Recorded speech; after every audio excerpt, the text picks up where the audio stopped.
Good morning. Good morning, and once again, welcome to your 5 a.m. cash flow mastery session. And the topic for today is how to manage money in online business. How to manage money. Online business के अंदर money को manage कैसे करना है. Now what does that mean? It means कि ना अब आपको मालूम है कि सारा कुछ, बहुत कुछ, lot many aspect of the business is online. अब ना कोई वो चॉइस नहीं रह गई है कि हमें अपने बिजनेस को what ever the form of business is कि ऑनलाइन वर्ल्ड में नहीं होगा और पैसे जो है ऑनलाइन वर्ल्ड में नहीं आएंगे. तो क्या हो रहा है कि लाइक अमेजोन, फ्लिपकार्ट और Meesho and there are so many other platform, Myntra, people are selling online. इसके अलावा सभी ने अपनी वेबसाइट बना ली है और पेमेंट कलेक्शन कर रहे हैं और फिर बहुत सारे पेमेंट की गेटवे हैं, पोर्टल हैं, उसकी इंटीग्रेशन है. क्या करें, किस तरह से करें?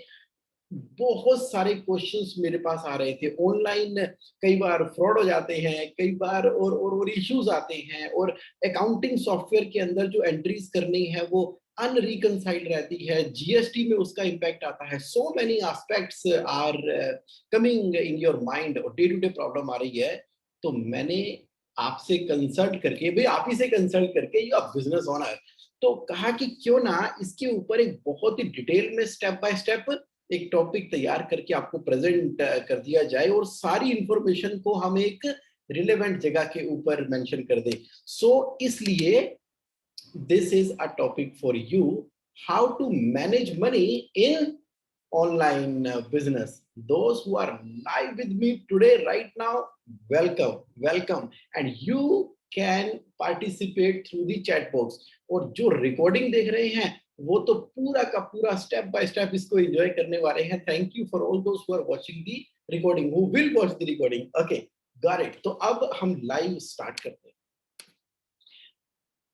पेमेंट गेटवे ऑनलाइन बिजनेस का मॉडल आपने तैयार कर लिया. अब आपने क्या करना है, कैसे करना है, आज बिजनेस मॉडल पे बात नहीं कर रहा, बिजनेस सेट है तो पैसे रिसीव करने. अब कोई ना कोई पेमेंट गेटवे होना चाहिए. तो कौन से पेमेंट गेटवे आज की डेट में आपके लिए अवेलेबल हैं? पेटीएम, पेटीएम.com पे. रेजर पे is a payment gateway, razorpay.com. Bill desk का गेटवे है, billdesk.com. पेपाल भी यूज कर रहे हो, paypal.com. cc avenue, ccavenue.com. So that mean to say ये ना पेमेंट गेटवे है. जब किसी ने आपके बिजनेस में पेमेंट करनी है तो क्या करेंगे? तो पेमेंट गेटवे चाहिए ना. पैसे किस तरह से आएंगे आपके अकाउंट के अंदर? तो आपको पेमेंट गेटवे के साथ में लिंक करना है. ये बहुत बहुत बहुत इंपॉर्टेंट है. अच्छा, इसके अंदर आपका कोई कंसर्न हो, चैलेंज हो तो मुझे बताना during the live. For example मैं आपसे क्या कह रहा हूँ, जैसे पेमेंट गेटवे ना हम भी यूज करते हैं. लेट मी टेल यू, मैं आपके सामने ना एक साइट खोलता हूँ. ये देखो, ये देखो, आप देख रहे हो. फॉर एग्जाम्पल अगर मैं अपनी बात करूं तो हम भी तो यूज कर रहे हैं. अब ये किसका यूज कर रहे हैं? हमने ना एक इंटीग्रेशन कर लिया. द मोमेंट हम यहाँ पर क्लिक करेंगे, यस आई विल, मैंने क्या किया, jagmohanSingh.in oblique offer, jagmohanSingh.in oblique offer के नाम से जो मेरी साइट का पेज है तो वो मैंने क्रिएट कर लिया. अब जो कस्टमर है, जो क्लाइंट है, जो हमें पेमेंट करना चाहता है तो वो क्या करेगा, yes I will take it पे क्लिक किया. अब देखो ये कहां पर लेकर चला गया है, सीधा का सीधा लेकर चला गया है ये razorpay.com के ऊपर. तो यहाँ पर प्री फिल्ड इंफॉर्मेशन आ रही है. उसने email, phone name, company name, address optional है, जीएसटी ऑप्शनल है, पे 17,700 पे क्लिक किया तो वो जेएसए ऑनलाइन का सब्सक्राइबर बन जाएगा. अब क्या पॉइंट मैं आपके सामने मेकिंग करना चाहता हूं कि पेमेंट गेटवे, दो एस्पेक्ट आ गए इसके अंदर. सबसे पहले क्या था कि आपको एक पेमेंट गेटवे सिलेक्ट करना है. कौन सा पेमेंट गेटवे सिलेक्ट करोगे, कोई कर लो. Paytm, Razorpay, BillDesk, PayPal, CCTV, Instamojo भी है, उसको क्यों छोड़ दिया हमने? So whichever the payment gateway you want to use, you use that. हम रेजर पे इसलिए यूज करते हैं क्योंकि ऑप्शन बहुत सारे इसके अंदर अवेलेबल आ रहे हैं कि how to make the payment. तो दो पॉइंट है इसके अंदर, एक तो आपने सिलेक्ट कर लिया पेमेंट गेटवे, उसके बाद ना उसका जो लिंक है उसको उसको यहाँ पर इंटीग्रेट करना है। इंटीग्रेट करना है आपने अपनी वेबसाइट के पोर्टल के साथ में। अच्छा, आप चाहें तो डायरेक्टली लिंक भी दे सकते हैं। For example this one is the link. अब इसको हमने कॉपी किया और ये ऊपर जो आ रहा है pages.razor पे, ये जो लिंक है इसको डायरेक्टली दे सकते हैं आप व्हाट्सएप के ऊपर, अदरवाइज आप उसको अपनी पेमेंट के साथ में लिंक कर सकते हैं। तो पॉइंट मैं आपको क्या बताने जा रहा हूँ, मैं आपको बताने जा रहा हूँ ऑनलाइन बिजनेस के अंदर ना अब कोई चॉइस ही नहीं है। अब कोई चॉइस नहीं है, सिर्फ ये है कि आप एक अच्छी एस्पेक्ट यूज करें। अब पेपाल क्यों यूज कर रहे हैं? जो इंटरनेशनल पेमेंट्स आ रही हैं तो वो पेपाल से बड़ी इजीली आ जाती हैं, इंटरनेशनल पेमेंट्स जो आपके अकाउंट के अंदर आनी है। रेजर पे में थोड़ा थोड़ा इशू होता है, नहीं इशू होता, उसके लिए कुछ करना पड़ता है, वट एवर, वो आप 1-to-1 में डिस्कस कर लेंगे। बट एक पेमेंट की आपने चूज कर लिया, so this point is clear to you, this point is clear to you, okay got it. तो आगे बढ़ते हैं। पॉइंट यहाँ पर ये है कि अब चार्जेस लगते हैं, लेकिन इसके अंदर हो क्या रहा है, जैसे ही आपने लिंक दिया, भाई एक तो होता है कि वो सामने वाला कस्टमर क्लाइंट आपके अकाउंट में सीधा आरटीजीएस या एनईएफटी कर दे। अगर वो आरटीजीएस एनईएफटी आपके अकाउंट में करता है तो कोई चार्जेस डिडक्ट नहीं होते। लेकिन अगर आप पेमेंट गेटवे यूज कर रहे हो ना, तो आपको ध्यान रहे 2% तक, अप टू 2% वो डिडक्ट कर लेते हैं। मतलब क्या हुआ कि अगर 10,000 रुपीज सामने वाले ने पे किए हैं तो आपके अकाउंट में 10,000 रुपीज नहीं आएंगे, आपके अकाउंट में 9,800 रुपीज आएंगे। 2% उनके सर्विस चार्जेस डिडक्ट हो जाएंगे। तो ये ध्यान रखने वाली बात है। अच्छा, कुछ लोग क्या कर रहे हैं, उनकी जो अपनी सर्विस है उन्होंने कहा कि मुझे 10,000, 15,000, 20,000 जो करना है, और जब कस्टमर पे करने लगता है ना, तो पेमेंट के टाइम पे वो 2% ऐड हो जाते हैं उसके अंदर। और अब कस्टमर जो है आपकी फीस की पेमेंट भी कर रहा है, 2% चार्जेस भी पे कर रहा है। ये डिपेंड करता है, ये डिपेंड करता है कि जो आपने उसको ऑप्शन प्रोवाइड किया कि वो 2% चार्जेस आपने खुद बियर करने हैं, कि यहाँ ये 2% चार्जेस वो कस्टमर क्लाइंट आपको पे करने वाला है। ये ऑप्शन टिक करना होता है पेमेंट गेटवे के टाइम के ऊपर। वन ऑफ माय क्लाइंट, उसने तो अपनी ना लाखों करोड़ों रुपए की पेमेंट जो है ऑनलाइन मंगवा ली उसने, लेकिन उसने ये एक्टिवेट नहीं किया था चार्जेस वाला। He was not aware, he was not aware. उसने कहा कि ठीक है, जैसे एनईएफटी आती है, आरटीजीएस आती है, तो वैसे भी ये पेमेंट आ जाएगी, लेकिन हर ट्रांजेक्शन पे 2% डिडक्ट होंगे। उसको लगता था कि शायद सिर्फ जो क्रेडिट कार्ड की मशीन होती है ना, उसके ऊपर 2% चार्जेस होते हैं। नेगोशिएबल है, नेगोशिएट कर सकते हो आप, 2% के 1.5%, 1% depending upon your this aspect. तो आप अवेयरनेस के अंदर आ चुके हो। पेमेंट गेटवे आपने ले लिया, पेमेंट गेटवे जो भी सिलेक्ट करना है उसको करो, आप करना ही है। ऑप्शन दो, क्योंकि कस्टमर मांग रहे हैं आज की डेट में ऑप्शन। इसके अलावा ना, इसके अलावा इन इसके अलावा इनकम टैक्स के अंदर भी एक अमेंडमेंट आ चुकी है, जिसमें उन्होंने कहा है कि जितनी भी बड़ी कंपनियां हैं, लार्ज कंपनी जितनी भी हैं, उनको ऑप्शन देना है ऑनलाइन पेमेंट करने का। तो ये लॉ, एज पर लॉ भी मैंडेटरी हो चुका है ऑनलाइन पेमेंट। खास करके नोटबंदी के बाद तो बहुत कुछ ही चेंज हो गया था ना, right. Now you are in the awareness. Next चलो, नेक्स्ट क्या है कि आप देखो, जब आप डॉक्यूमेंट कौन कौन से देने होते हैं जनरली, जब आप ऑनलाइन रेजर पे के लिए अप्लाई करोगे, तो कैंसल चेक देना है, वो भी ऑनलाइन ही देना है। लाइक आपने कैंसल चेक की स्कैन इमेज भेजनी है उनको, पैन चाहिए, जीएसटी चाहिए, आपकी कंपनी है, पार्टनरशिप है, प्रोप्राइटरशिप है, एलएलपी है, तो उसकी आइडेंटिटी और एड्रेस का प्रूफ वहां पर सबमिट करना है। कर दिए सबमिट, तो क्या होगा, आपका जो पेमेंट गेटवे है ना, वो 1 घंटे से लेके 7 दिन के अंदर एक्टिवेट हो जाता है। देखो, 1 घंटे से 7 दिन के अंदर एक्टिवेट कैसे होता है, जब आप सारी की सारी ऑनलाइन इंफॉर्मेशन सबमिट करते हैं तो उनकी बैकएंड की टीम आपके सारे डॉक्यूमेंट को वेरीफाई करती है। केवाईसी उसको बोलते हैं, नो योर कस्टमर।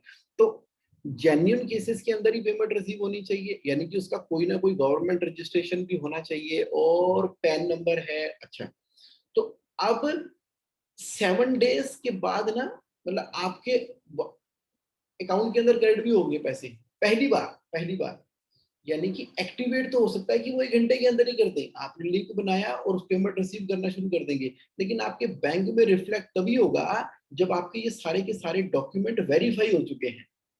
बैकएंड की टीम उसको वेरीफाई करेगी, ये ध्यान में रखना, ये ध्यान में रखना। तो पहली बार एक्टिवेट करने में टाइम लगता है। अदरवाइज क्या होगा कि जो आज की ट्रांजेक्शन है, विद इन 2 डेज आपके अकाउंट के अंदर पैसे ट्रांसफर हो जाते हैं।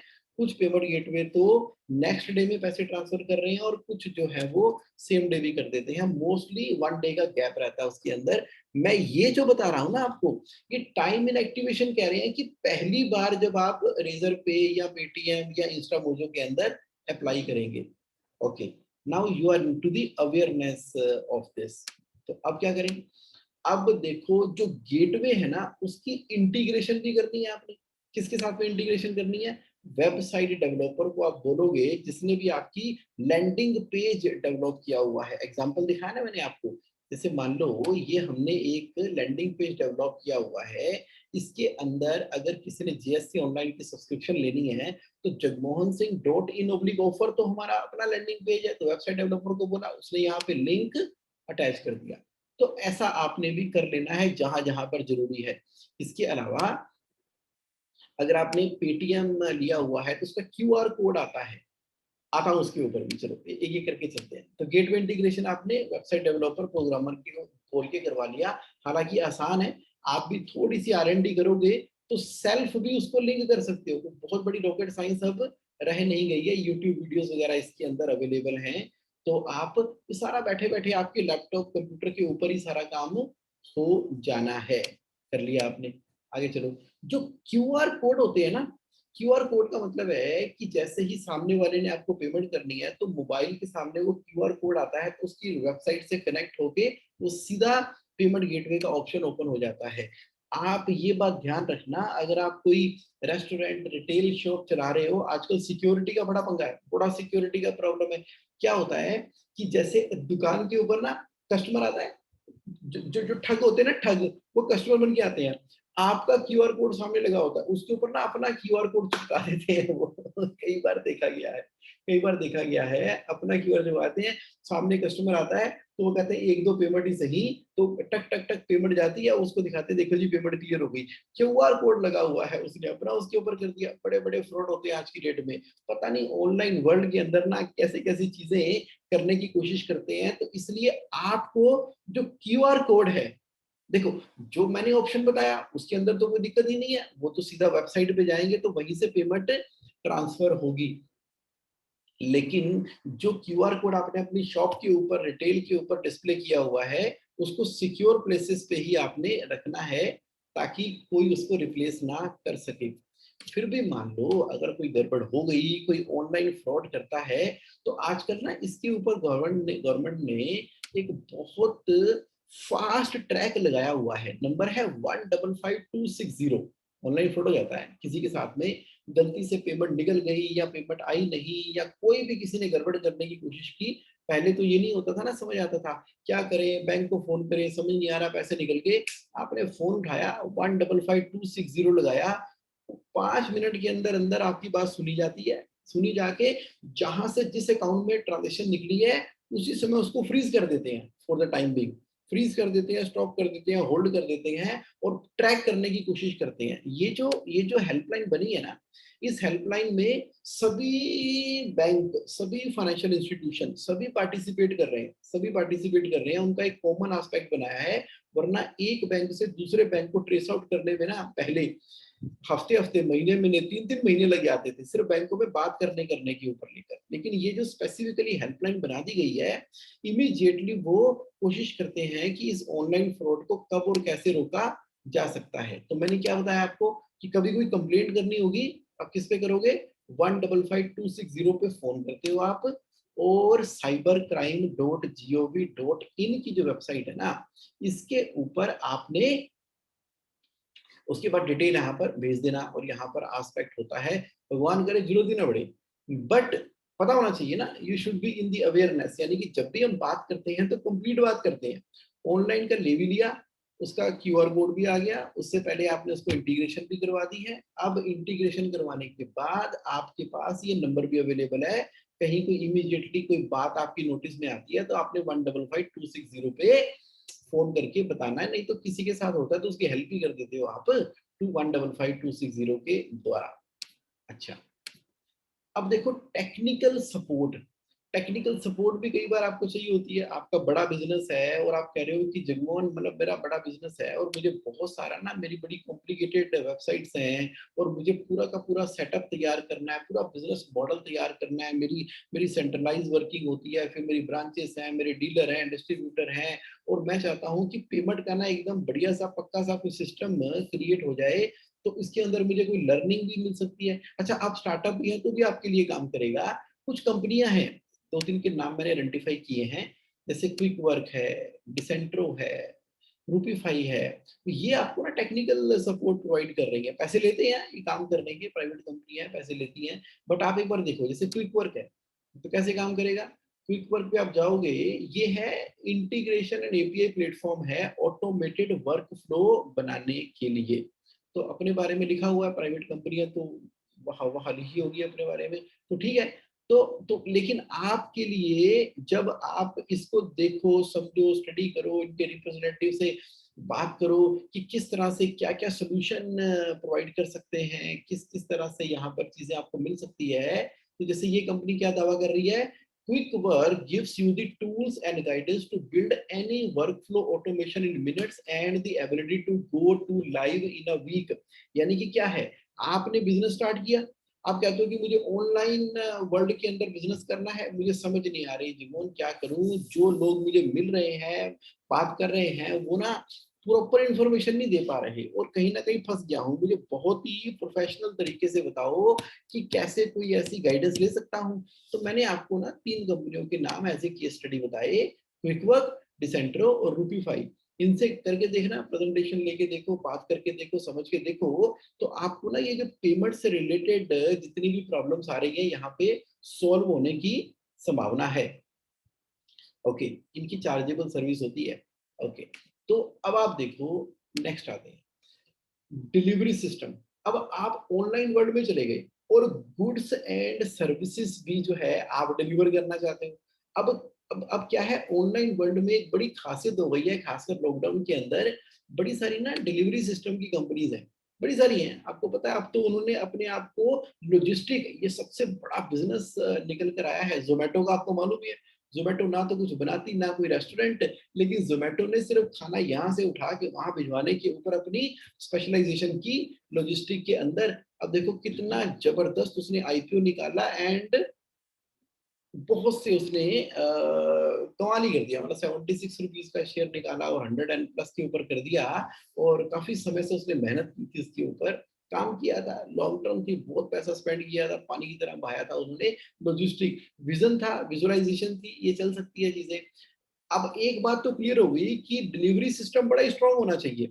अब हम नहीं मैनेज कर सकते पर्सनली, जब आप ऑनलाइन वर्ल्ड के अंदर चले गए, सामने से ऑर्डर आ गया तो पैसे, सामने से ऑर्डर आया तो मनी आपकी पेमेंट गेटवे के द्वारा आपके अकाउंट के अंदर आ चुकी है। अब जो सामान आपके घर में पड़ा है, अब लॉजिस्टिक कंपनी आएगी, आपके फैक्ट्री से, आपके ऑफिस से, आपके वर्क प्लेस से सामान को उठा रही है और कस्टमर के पास डिलीवरी कर रही है। कौन है, ब्लू डार्ट वाले हैं, डिलीवरी डॉट कॉम वाले हैं, वेयर आईक्यू वाले हैं, एक्सप्रेस बीज वाले हैं, ई कार्ट ले लो, इंडिया पोस्ट ले लो, ये सरकारी है इंडिया पोस्ट। तो दैट मीन टू से कि अब देखो कितने सारे ऑप्शंस आपके पास अवेलेबल हो गए। कहाँ जा रहे हैं, ऑनलाइन वर्ल्ड के अंदर जा रहे हैं। एक बात का आपने ध्यान रखना है, किस बात का ध्यान रखना है, जब आप डिलीवरी सिस्टम के लिए किसी भी कंपनी के साथ में टाई अप कर रहे हो तो आप ना इस बात का ध्यान रखो कि वो शिपिंग कॉस्ट कितनी ले रहे हैं। क्योंकि शिपिंग कॉस्ट जो होती है ना, उनकी साइज और वेट पे डिपेंड करती है, खाली वेट पे डिपेंड नहीं करती। मान लीजिए कोई गिफ्ट आइटम है, इतना बड़ा गत्ते का डिब्बा है, तो और उसका वेट थोड़ा सा है, हमने वेट वाला चार्ट देख के उसको फोन कर दिया, भाई साहब 500 ग्राम का है, लेकिन उसका साइज है ना तो साइज की डायमेंशन और वेट दोनों को ध्यान में रखते हुए इन्होंने शिपिंग कॉस्ट निकाली है कंपनियों ने।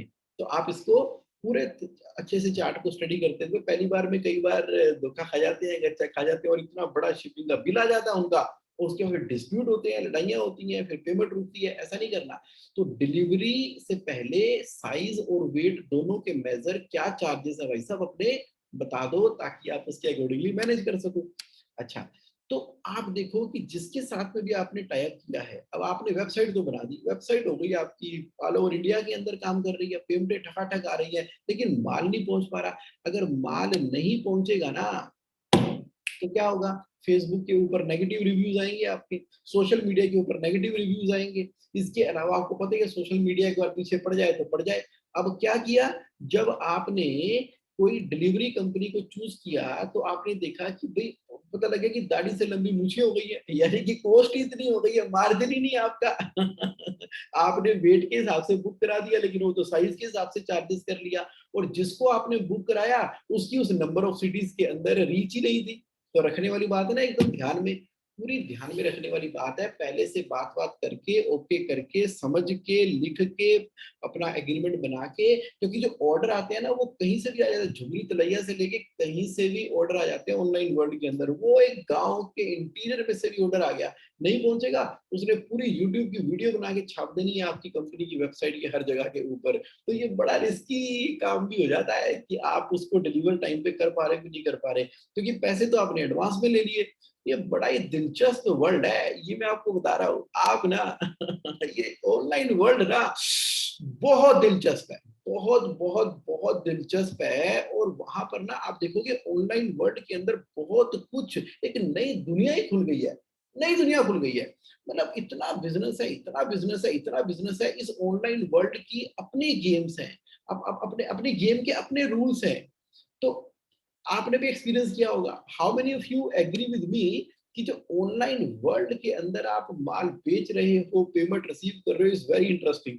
If you are able to relate what I am talking about online world, तो please type R in the chat box if really you are able to relate with that.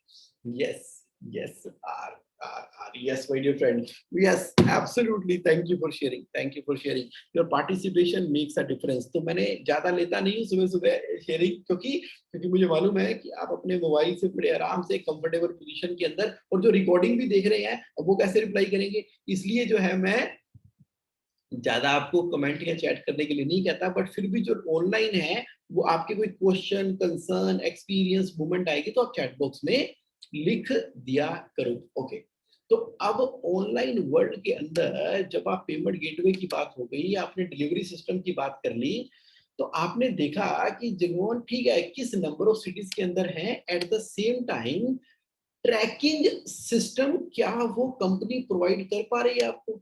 Real time status, real time status बहुत important है, क्योंकि आपका जो customer care है, जहां पर phone आते हैं, कई बार तो हम खुद ही कस्टमर केयर होते हैं।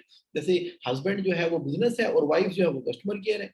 तो यहाँ क्या होता है, आप ही एमडी हो और आप ही पीएन हो, मतलब स्टार्टअप के केस में, और बड़ी कंपनी होंगे इसमें, वो जो आपने हायर की हुई हैं लड़कियां और वो अपना काम कर रही हैं, अब वो फ्रस्ट्रेट हो जाती है, परेशान हो जाती है कि यार भेज तो दिया, वो कहते पहुंचा नहीं, वो भेज दिया, वो पहुंचा नहीं।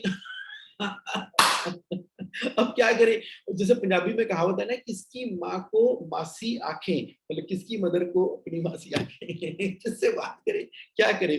मतलब वो एक पक्के वाला जवाब भी चाहिए ना। बहुत सारी ऐसी लॉजिस्टिक कंपनियां मार्केट के अंदर आ गई हैं जो बड़े बड़े दावे ठोक रही हैं, लेकिन उनका बैकएंड बहुत वीक है, कोई फायदा नहीं है। जिनका बैकएंड वीक है ना, उसका कोई फायदा नहीं है। बहुत सस्ते आपसे ट्रांसपोर्टेशन चार्जेस मिलेंगी, लेकिन वो बेसिक्स के अंदर मार खाती हैं। कहाँ पर? नंबर ऑफ सिटीज में उनकी रीच नहीं है, उन्होंने आगे टाई अप किया होता है, तो वहां पर महंगा पड़ जाता है, फिर वो रिजेक्ट कर देते हैं और हो गया काम। रियल टाइम स्टेटस बता नहीं पाते। इंपॉर्टेंट है, इंपॉर्टेंट है रियल टाइम स्टेटस जानना कि वो कहाँ पर पहुंचा है।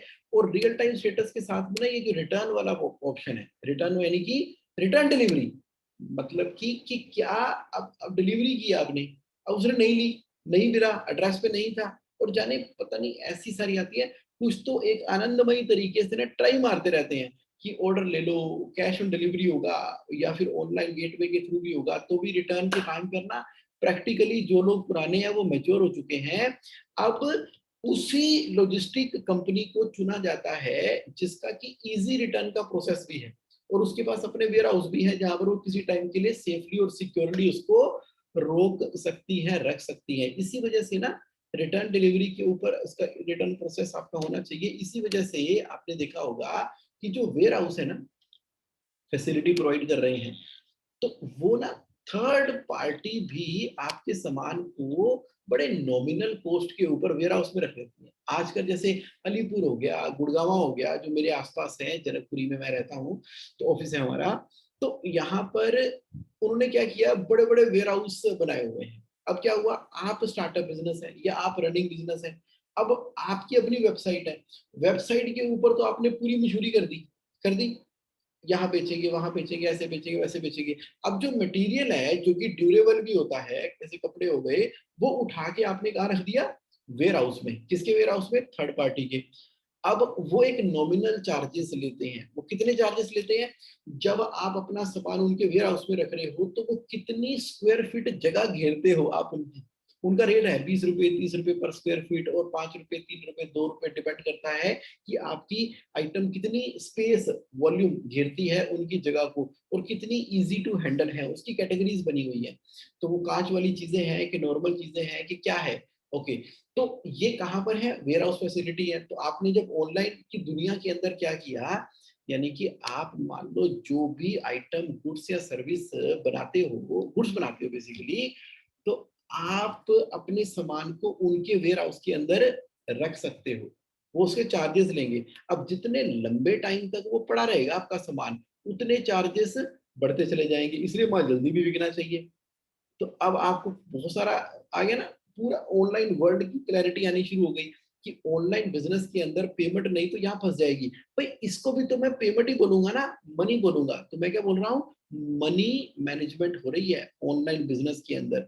तो मनी आ कहाँ से रही है, जो प्रोडक्ट एंड सर्विस आप बेच रहे हो वो पेमेंट गेटवे के थ्रू आ रही है, वो पैसे आ गए बाहर से। अब पेमेंट गेटवे ने भी 2% अपने चार्ज कर लिए। उसके बाद जब आप जो जो आप डिलीवरी की सर्विसेज लेते हो, डिलीवरी वो उसने भी चार्जेस लेने हैं अपने, जहां पर आप रख रहे हो उन्होंने भी चार्जेस लेने हैं। तो ये जो ऑनलाइन वर्ल्ड है ना, इसमें सारा का सारा खेल जो है, आप समझ लो टाइमिंग का खेल है। ये सारा खेल जो है वो टाइमिंग टाइमिंग का खेल है कि कि कि आप ऑर्डर लेकर डिलीवरी करने के बीच में वो सामान कहाँ पर पड़ा हुआ था, नहीं तो इसकी कॉस्ट बढ़ जाएगी। प्रॉफिट क्या है, profit is equal to revenue minus cost. अब कॉस्ट में 2% पेमेंट गेटवे के चार्जेस हैं, डिलीवरी करने के चार्जेस हैं, वेयर हाउस वाले के चार्जेस हैं। अच्छा, इसमें ना पैकिंग भी होती है। जब आप वेयर हाउस की सर्विस लेते हो तो आपको जो पैकिंग की कॉस्ट है ना, वो इस तरह से डील किया करो वेयर हाउस वालों से कि भाई साहब पैकिंग आप करोगे, पैकिंग आप करोगे, ऊपर से जो सेफ्टी सिक्योरिटी वाली पैकिंग करनी है। वरना क्या होगा कि अब एक ऑर्डर आ गया, जब एक ऑर्डर आ गया तो आपने वो सामान निकाला, उसके ऊपर आपने पैकिंग लगाई, फिर वो टेप लगाई, टेप लगा के सेट किया, फिर उसको कोरियर वाले को दिया। इसी में बहुत सारा टाइम वेस्ट हो जाएगा, इसी में बहुत सारी कॉस्ट आपकी वेस्ट हो जाएगी, और बड़ा इम्पैक्ट करेगा। इससे बेटर क्या था, आपने ठीक ठाक इतना सारा सामान उठा के अपना वेयर हाउस में भिजवा दिया। अब जब जब डिलीवरी होनी है तो वेयर हाउस वाले ही उसको पैक करके सही तरीके से सेफ एंड सिक्योर, क्योंकि वो तो बल्क में कर रहे हैं, उनका तो पैकिंग की मशीनें लगा रखी है उन्होंने, तो फटाफट फटाफट पैकिंग की उन्होंने और सही तरीके से सेफ एंड सिक्योर कर दी। तो इसकी कॉस्ट को ना आपने नेगोशिएट करके नॉमिनल अमाउंट के ऊपर लेकर आ जाना है कि भाई रखने के और पैकिंग करने के कॉस्ट होंगे,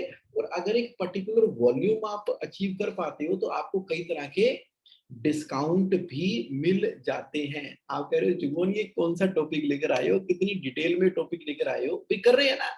मैं कैश फ्लो कोच हूँ, और जब मैं बिजनेसेस को स्टडी कर रहा हूँ और एक कॉस्ट का बजट बना रहे हैं, एक्चुअल बना रहे हैं, बजट वर्सेस एक्चुअल की वेरिएशन कर रहे हैं, तो हमें एकदम अंदर जाकर देखना होगा ना कि basically minutest to minutest detail को देखना होगा कि ये पैसे जा कहाँ पर रहे हैं। भाई देखा जाए 10,000 की पेमेंट के पीछे 200 रुपए कट जाती हैं, तो आप लगा लो 1 करोड़ की पेमेंट पे, 10 करोड़ की पेमेंट पे, और इतना बड़ा चार्जेस आ जाता है कि इतने बैंक के इंटरेस्ट भी नहीं थे। 2% कम होता है क्या? और आपकी ट्रांजेक्शन बहुत बड़ी होती है, तो क्या उसके अंदर भी नेगोशिएट किया जा सकता है? इसलिए ना ये वाला टॉपिक मैं आपके लिए लेकर आया हूँ। ओके, तो अब इसके अंदर ना एक बड़ी इंपॉर्टेंट एस्पेक्ट आती है, वो हम बात कर लेते हैं, बहुत ही इंपॉर्टेंट है ये वाली। क्या है? जब आप गुड्स डिलीवर करते हो ऑनलाइन बिजनेस के अंदर, तो आपको पता है अमेजन फ्लिपकार्ट वाले एक इनवॉइस रेज करते हैं। हमें लगता है कि वो अमेजन का इनवॉइस है, वो अमेजन का इनवॉइस नहीं होता, वो हमारा इनवॉइस होता है, वो टैक्स इनवॉइस है। इसका मतलब है जीएसटी की कंप्लायंस हो गई। जैसे ही किसी ने लॉगिन किया, क्लिक किया, पेमेंट गेटवे पे क्लिक किया, उसका जो ऑनलाइन इनवॉइस चला गया ना, उस पे हमारा यानी कि सप्लायर का जीएसटी नंबर लिखा होता है, हमारा एड्रेस लिखा होता है, और कस्टमर ने अपना नाम एड्रेस डाला तो उसका लिखा होता है, उसका जीएसटी नंबर डाला तो उसका लिखा होता है। तो वो बेसिकली हमारा टैक्स इनवॉइस इशू हो गया। अब हो क्या रहा है, उसको उसकी सीरीज ही नहीं मेंटेन कर रहे, तो सावधानी नंबर 1, उसकी सीरीज अपने पास मेंटेन करके चलनी है। मेंटेन करके चलने का मतलब है कि ये मान के चलो कि उधर जो भी सीरीज मेंटेन हुई वो सही है। तो यानी कि अमेजन के पोर्टल के ऊपर जो सीरीज आपकी मेंटेन हो रही है, जो आपको यूजर आईडी पासवर्ड मिल रहा है, तो उसको आप अवेयरनेस के अंदर आ गए। अभी आप अकाउंटिंग सॉफ्टवेयर में एंट्री नहीं कर रहे। अकाउंटिंग सॉफ्टवेयर में एंट्री कब होगी? अकाउंटिंग सॉफ्टवेयर में एंट्री क्या होती है कि अमेजन के पोर्टल के ऊपर जब सेटलमेंट हो गई, इतने इनवॉइस थे, इतनी रिटर्न आ गई, इतने पैसे बने, अब उसमें से इतने उनके शिपिंग चार्जेस हैं, इतने उनकी कमीशन है, इतने उनके प्लेटफॉर्म चार्जेस हैं, वो माइनस करके मान लो आपको मिलने थे 1 लाख रुपए, और उसने 33% कट कटा के आपको जो दिए 67,000 दिए। अब 67,000 आपके बैंक में हिट कर गए, 67,000 बैंक में हिट कर गए। अब क्या है, अब इस 67,000 को आप ध्यान रखना, जो पैसे आपके बैंक अकाउंट में आते हैं ना, तो पहले आप उसको वेरीफाई करेंगे पोर्टल के ऊपर, ये 67,000 ठीक आए हैं क्या? पोर्टल के ऊपर आपने वेरीफाई किया। उसके बाद पोर्टल की जो रिफाइल होती है ना, उसको डाउनलोड करेंगे। उसको डाउनलोड करके कई तरह के सॉफ्टवेयर आते हैं, जैसे टैली है, बिजी है, सैप, ओरेकल, बान, हर किसी के अंदर ना आजकल इंटीग्रेशन के सॉफ्टवेयर आ गए हैं। तो वो जो रिपोर्ट आपने डाउनलोड की, उसको सीधा इंपोर्ट करना है अपने अकाउंटिंग सॉफ्टवेयर के अंदर। नहीं समझ आया? ओके। जो अमेजन के पोर्टल के ऊपर सेटलमेंट होती है ना, वो फाइल आपने डाउनलोड करके अब उसको चाहे खुद मैन्युअली गूगल स्प्रेडशीट के ऊपर रिकंसाइल करके जो अमाउंट आता है उसको इंपोर्ट करो, उसको सीधा इंपोर्ट करो अपने टैली अकाउंटिंग सॉफ्टवेयर के अंदर। नहीं तो हमारा ना दिमाग ही खराब हो जाता है, हम पागल हो जाते हैं, कभी रिकंसाइल नहीं होती, कभी रिकंसाइल नहीं होती नहीं रिकंसाइल। समझ ही नहीं आता कि पोर्टल के ऊपर कोई इनवॉइस है, टैली में कोई इनवॉइस है, पेमेंट आनी इतनी थी, जानी इतनी थी, और by the end of the month सभी लोग क्या कर रहे हैं, एक ट्रांसफर एंट्री डाल देते हैं, उसके अंदर bank charges, other charges, Amazon charges, तेरे चार्जेस, मेरे चार्जेस, पता नहीं कौन से चार्जेस डाल डूल के एडजस्टमेंट एंट्री डाल के खत्म कर दिया, स्वाह कर दी सारी किताबें। अब उसके अंदर ना हंड्रेड ऑफ रुपीज नहीं, थाउजेंड्स ऑफ रुपीज नहीं, लैक्स ऑफ रुपीज की गड़बड़ हो रही है। जब हम ऑडिट करते हैं, रिकंसाइल करते हैं, हम कहते हैं ये क्या किया आपने? कहते देखो जी, जितने पैसे हमें पोर्टल से आए उतने पैसे की हमने इसमें एंट्री डाल दी। तो मैंने कहा वो जो टैक्स इनवॉइस की सीरीज चल रही है और आपकी सीरीज चल रही है, और वो उसका ध्यान नहीं दिया जी हमने। अच्छा, एक एक करके डाला, क्योंकि डिफरेंस अमाउंट का क्या किया आपने, वो जी अलग अलग स्टेट्स के अंदर है ना, तो अलग अलग स्टेट्स की हम एक ही एंट्री डाल देते हैं। समझ ही नहीं आ रही। मेरा एक पॉइंट समझ जाओगे ना आप, उसके बाद बड़ा आसान हो जाएगा आपके लिए। पॉइंट क्या है? मेरा पॉइंट ये है, जो ऑनलाइन सर्विस प्रोवाइडर अमेजन है ना, उसने जो आपको यूजर आईडी पासवर्ड दिया है, आपने एंटर किया, उसके पोर्टल के अंदर चले गए। अब आप ये मान के चलो कि उसका वो जो पोर्टल है ना, वो भी वो भी आपकी बुक्स ऑफ अकाउंट है, वो भी आपकी बुक्स ऑफ अकाउंट है, वो आप ही की बुक्स अकाउंट है, ये मान के चलो। यानी कि अब आपके पास दो सॉफ्टवेयर हो गए। एक सॉफ्टवेयर है टैली, चलो, बिजी, चलो, सैप और एकल, मार्ग, बान, जो भी आपका सॉफ्टवेयर है, ये एक आपका सॉफ्टवेयर हो गया। और एक सॉफ्टवेयर आप ही का ही है, जो अमेजन की साइड के ऊपर आपके बिहाफ पे मेंटेन हो रहा है, क्योंकि अमेजन वाले ने आपको ये फैसिलिटी दी हुई है कि टैक्स इनवॉइस वहां पर जाएंगे। अमेजन भी आपका, आपका अकाउंटिंग सॉफ्टवेयर भी आपका। अभी अपने अकाउंटिंग सॉफ्टवेयर को भूल जाओ, सो जाओ एक मिनट। अब सीधा का सीधा आप देखो, जो अमेजन का सॉफ्टवेयर है, अमेजन के सॉफ्टवेयर के ऊपर जाएंगे, अंदर जाएंगे, वहां पर ना पूरी की पूरी डिटेल मेंटेन हो रही है, डेट वाइज, बिल वाइज, सारी डिटेल अवेलेबल है। उसको मैं क्या बोलूंगा, रॉ डाटा, वो रॉ डाटा है। अब उसके बेसिस के ऊपर जो भी ट्रांजेक्शन होती हैं वो ट्रांजेक्शन होती हैं, हो गई ट्रांजेक्शन, सारी जो ट्रांजेक्शन हो रही है उसके बेसिस पे जो निचोड़ निकलता है उसके हिसाब से आपके बैंक अकाउंट में पैसे ट्रांसफर हो जाते हैं, और हर एक का एक सेटलमेंट पीरियड होता है। तो आपने क्या चलना है, जो आपकी बुक्स अमेजन के ऊपर है, settlement period by settlement period by settlement period चल रही है, और वहां पर जो भी डाटा है उसको मान लीजिए आपने डाउनलोड किया, स्प्रेडशीट में आ गया, और अब ये आपका टैली सॉफ्टवेयर है ना, अब इसके अंदर वो इंपोर्ट होगा, यानी कि अमेजन के पोर्टल से हुआ एक्सपोर्ट और आपके पोर्टल में हुआ इंपोर्ट।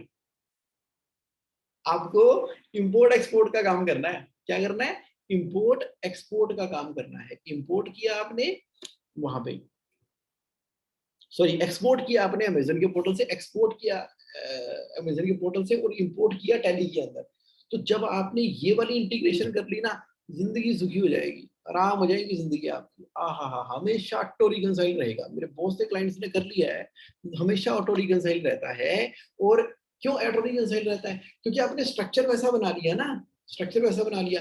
कल को जब जीएसटी की एनुअल रिटर्न फाइल करनी होती है, जीएसटी और 9, तब बड़े ड्रामे होते हैं, बड़ी मुश्किल आती है कि वो ऑनलाइन में क्या था, इसमें क्या था, समझ नहीं आ रही, कुछ भी रिकंसाइल करके नेट फिगर। अब कुछ लोगों ने जुगाड़ क्या निकाले हैं, महीने की एक एंट्री डालते हैं, गलत है। कुछ लोगों ने क्या निकाले हैं, हफ्ते की एंट्री डालते हैं, गलत है। कुछ लोगों ने क्या किया, डेली की एंट्री डालते हैं, फिर कभी रिकंसाइल नहीं होता। तो क्या करना है, आप ना, जैसे टैली के बहुत सारे डेवलपर हैं, बिजी के बहुत सारे डेवलपर हैं, उन्होंने बड़े सारे ना सॉफ्टवेयर भी डेवलप किए हुए हैं, कस्टमाइजेशन की फाइल है। जैसे आप टैली खोलोगे, उसके ऊपर ना हेल्प लिखी आती है टैली शॉप, टैली शॉप पे जाके ऑनलाइन पेमेंट इंटीग्रेशन के ऊपर चले जाओ, वहां से मिल जाएगा। नहीं तो बेंगलोर वाली जो टैली है, और उसके कई सारे सर्विस प्रोवाइडर हैं, जैसे हमारे G7 वाले राजेश जी हैं, फिर सरस्वती वाले हैं, ऐसे बहुत सारे हैं। उन सभी ने अपने अपने ना सोल्यूशन बना रखे हैं पेमेंट गेटवे की। ले लो ना अपने टैली वाले से, बिजी वाले से और सॉफ्टवेयर वाले से बात करो। आपके लिए समस्या नहीं हो सकती है, आपके लिए समस्या ये पहली बार हो सकती है, लेकिन ये जो सॉफ्टवेयर डेवलपर हैं उनके लिए नहीं थोड़ी है, इनके लिए तो करना ही पड़ता है। अब मैंने तो जब भी जहां भी ये प्रॉब्लम देखता हूं तो मैं बोलता हूं कि भैया इसको पहले ऑटोमेट करो, इसको ऑटोमेट करो। जब आपने पेमेंट गेटवे ऑटोमेट कर दिया, जब आपने अपनी लॉजिस्टिक सप्लाई करनी ऑटोमेट कर दिया आपने, तो आप जो है अपनी टैली अपनी बिजी, अपनी अकाउंटिंग को ऑटोमेटिक क्यों नहीं कर रहे, वो खर्चा लगता है। और बेचारा अकाउंटेंट, उसकी ना शक्ल देखने वाली होती है, वो परेशान है, परेशान है, रात को रोटी नहीं खाता, वो रात को डिनर नहीं करता, रोटी नहीं खाता रात को वो। बीवी कहती क्या हो गया, कहते वो ना अमेजन के साथ में टैली रिकंसाइल नहीं हुई। अगले दिन फिर जाना है, जीएसटी की रिटर्न फाइल करनी है, सीए ने पीछे लगा रखा है, दो डाटा दो, डाटा दो, डाटा दो। वो कहते रिकंसाइल है। बिजनेस ओनर कहता है कब तक हो जाएगा, डेट बताओ, डेट बताओ। वो बेचारा डेट भी देने के लायक नहीं है। ऊपर से प्रोसेस कोऑर्डिनेटर ने तो अकाउंटेंट की गर्दन में रोड रखी है कि करते नहीं हो, करते नहीं हो, तुम्हारे नाम पे डेलीगेशन टास्क खुला हुआ है, छोटा सा काम है, रिकंसाइल नहीं किया हुआ। अरे भाई, अकाउंट्स वालों के ऊपर थोड़ा रहम करो, तरस करो, उनको इंटीग्रेशन करके दो, उनको ऑटोमेट करके दो, उनको वर्केबिलिटी बनाकर दो ना। भाई कमाल हो गई, इतने इतने बढ़िया सॉफ्टवेयर बन चुके हैं दुनिया के अंदर, दुनिया चांद पे पहुंच गई है, और आपने ऑटोमेटिक सॉफ्टवेयर दिखाते हो सबको, देखो जी मेरा तो मोबाइल के अंदर ये ऐप है, मेरी वो ऐप है, मैंने तो ऑटोमेटिक ये कर दिया। अरे बाबा, जब रेजर पे के अंदर सारी की सारी पेमेंट आ रही है, customer wise party wise detail available है, तो रेजर पे आपके टैली के साथ में इंटीग्रेट नहीं हो सकता, हो ही सकता है। अब अमेजन वाला जब आपको पैसे दे रहा है तो उसका जो डाटा आता है वो आपकी टैली के साथ इंटीग्रेट नहीं हो सकता, हो ही सकता है। नहीं जी, अकाउंटेंट की 10 उंगलियों से एंट्री कराएंगे और उसको बोलेंगे रिकंसाइल कर, फिर उसके बाद पूरी की पूरी जान लगाएंगे। मैं जज्बाती नहीं हो रहा, मैं आज सही पक्ष रख रहा हूँ अकाउंट्स वालों का, सही पक्ष रख रहा हूँ। क्या पक्ष रख रहा हूँ, वो कह रहे हैं कि भैया अगर आपने रेजर पे ऑटोमेट कर दिया तो कम से कम ये एंट्री करना भी ऑटोमेट कर दो। मैंने काफी बोली है इसके ऊपर, अच्छे से मैंने अकाउंट्स वालों का पक्ष रख दिया है। तो पॉइंट ये है कि ऑटोमेट होनी चाहिए ये वाली सारी की सारी चीजें। अकाउंटिंग सॉफ्टवेयर के अंदर नहीं नहीं कर सकते ऑटोमेट, नहीं हो रहा, कुछ नहीं हो रहा, तो अब आप ये मान के चलो कि जो अमेजन है या ऑनलाइन प्लेटफॉर्म है वही आपका अकाउंटिंग सॉफ्टवेयर है, वही आपका अकाउंटिंग सॉफ्टवेयर है। वहां से जो कुछ भी आएगा ना, हम settlement by settlement by settlement एक ही एंट्री करेंगे अपने अकाउंटिंग सॉफ्टवेयर में, जब तक कि आप एक्सपोर्ट इंपोर्ट वाला इंटीग्रेशन करा के नहीं दोगे। सिंगल एंट्री करेंगे ताकि वो रिकनसाइल रहे। रिकनसाइल का चक्कर ही खत्म हो गया जब वहां से एक एंट्री होनी है। जो मंथ एंड के ऊपर जितने टैक्स इनवॉइस हैं बस उसकी एक प्रोविजनल एंट्री डाल दिया करेंगे, उसकी प्रोविजनल एंट्री डाल दिया करेंगे, वरना सेटलमेंट टू सेटलमेंट चलेंगे। दोनों तरीके मैंने आपको बता दिए, जिससे कि आपका कभी भी प्रॉब्लम रहेगी ही नहीं ऑनलाइन वर्ल्ड के अंदर। Now you are able to relate with me, you are able to relate with me. क्यों करता हूं मैं ये सेशन, और आज का सेशन किस लिए है? वो इसलिए है, अब देखो ऑनलाइन वर्ल्ड में खटाखट पेमेंट आपके पास आ रही है और आप फ्लड कर रहे हो अपनी बिजनेस और लाइफ को with the consistent cash flow. तो आपको मैंने वो प्रैक्टिकल लाइफ के एक्सपीरियंसेस और इंफॉर्मेशन आपसे शेयर की है जिससे कि आप इसको नेक्स्ट लेवल पे लेके जा सको। अब आपने करना क्या है, आपने ये करना है कि jsaonline.in पे चले जाओ। तो जो लोग तो jsaonline.in पे रजिस्टर्ड है, बहुत ही बढ़िया, बहुत ही बढ़िया। जो लोग अभी भी रजिस्टर्ड नहीं है तो आप jsaonline.in पे जाओ, उसके बाद अवेल 7 डे फ्री ट्रायल पे क्लिक करो। वहां पर अपना नाम, ईमेल, मोबाइल, कंपनी नाम डाल के ज्वाइन 7 डे फ्री ट्रायल पे जैसे ही क्लिक करोगे तो आपकी 1 घंटे में आईडी रजिस्टर्ड हो जाएगी। अब मान लीजिए ये वाली आईडी आपकी रजिस्टर्ड हो गई, तो जब आप लॉगिन पे क्लिक करोगे और आईडी पे आओगे तो आपके सामने क्या आ जाएगा, जीएसए ऑनलाइन। और अब आपके माइंड में जो भी कोई क्वेश्चन आ रहे हैं, आपने आस्क योर क्वेश्चन पे वो क्वेश्चन पूछ लेना है। अब मैंने आपको मालूम ही है कि इसके अंदर कैश फ्लो मास्टरी करने के लिए पूरा का पूरा कैश फ्लो का फ्रेमवर्क दिया है और लेटेस्ट वीडियो आती रहती है फाइनेंस और नॉन फाइनेंस के ऊपर ना। बिल्कुल लेटेस्ट वीडियो मैंने डाली है, how to minimise your taxes ethically and legally the way millionaire do. इस वीडियो को आप देखो, मजा आएगा, मजा आएगा आपको। आपको पता लगेगा कि टैक्सेस कैसे आपने मिनिमाइज करने हैं, कैसे वॉरेन बफेट जो है वो अपनी सेक्रेटरी से भी कम टैक्स पे करता है। वो क्या कर रखा है उसने, क्या कर रखा है एलन मस्क और जेफ बॉस ने क्या कर रखा है, ये सारी की सारी चीजें यहाँ पर अवेलेबल है। और ये फाइनेंस फॉर नॉन फाइनेंस की सीरीज है, 4 एपिसोड आ चुके हैं। अब फाइनेंशियल डाटा आपने कैसे एनालिसिस करने हैं, और आपने बैंकिंग कैसे करनी है, और आपने फाइनेंस कैसे वर्क करता है, और मैंने सेकंड जनरेशन को ऑन बोर्ड कैसे करना है बिजनेस के अंदर। तो यानी कि सारे के सारे टॉपिक आपको मिल जाएंगे। तो ओके डन, आप समझ गए, आप समझ गए। अगर आपने जीएसटी ऑनलाइन के लिए रजिस्टर्ड किया है तो क्वेश्चन पूछने में हेजिटेट मत किया करो, ये आपका खजाना है, खजाना। ओके, तो आपका कैश रिच बिजनेस और प्रॉफिटेबल बिजनेस होना ही तो टारगेट है ना मेरा। मेरा टारगेट है, मिशन है कि आप कैश रिच बिजनेस रन करो। तो अभी कोई क्वेश्चन आ रहा है आपका तो अभी आप पूछ सकते हो, और अगर कोई क्वेश्चन नहीं है तो कोई बात नहीं। How was the session for you? Just give your reaction in the chat box, और thank you very much for participating today. और अगर आपको लगता है कि कोई और भी ऐसे टॉपिक है जो आपके दिल को छूते हैं, जो इम्पोर्टेंट है, जिसके ऊपर आप जानना चाहते हैं, तो आप पता क्या क्या करो, चैट बॉक्स में डाल दो कि भाई नेक्स्ट टॉपिक हम वो कवर कर लेंगे। एंड और फिर आपको नेक्स्ट सैटरडे हम फिर मिलेंगे, फिर मिलेंगे। ओके, तो अब जरा देखते हैं कि क्या आपके रिमार्क्स आ रहे हैं। अरविंद गाला जी कह रहे हैं, Jimon ji very informative session today, you have done exhaustive research on each and every aspect on online business, also covered money management in today's presentation in scientific way. Thank you, thank you. बस आपकी यही encouragement ना, मतलब मुझे मुझे प्रोत्साहित करती है कि मैं और मेहनत करूं, और मेहनत करूं, और फाइनेंस के अंदर ना इतनी बारीकियों में जाके आपके लिए टॉपिक्स लेकर आऊं ताकि आप प्रॉफिटेबल और कैश रिच बिजनेस करें, और अपने बिजनेस को, अपने एम्प्लॉइज को, अपनी फैमिली को, अपने देश को नेक्स्ट लेवल के ऊपर लेकर जाएं। तो ये कंप्लीट हो जाता है। तो thank you Jitendra Juneja ji, Rajiv Gupta ji, Mona Chaudhary ji, Karmal Malik ji, and Arvind ji, and K Maheshwari ji, and Bajrang Garg ji, Puneet ji, Sushil ji, everybody are present in the morning. So much thankful to you, and see you once again next Saturday एक इंटरेस्टिंग टॉपिक के साथ में मैं आपके साथ आऊंगा। Have a great week ahead, bye. Thank you.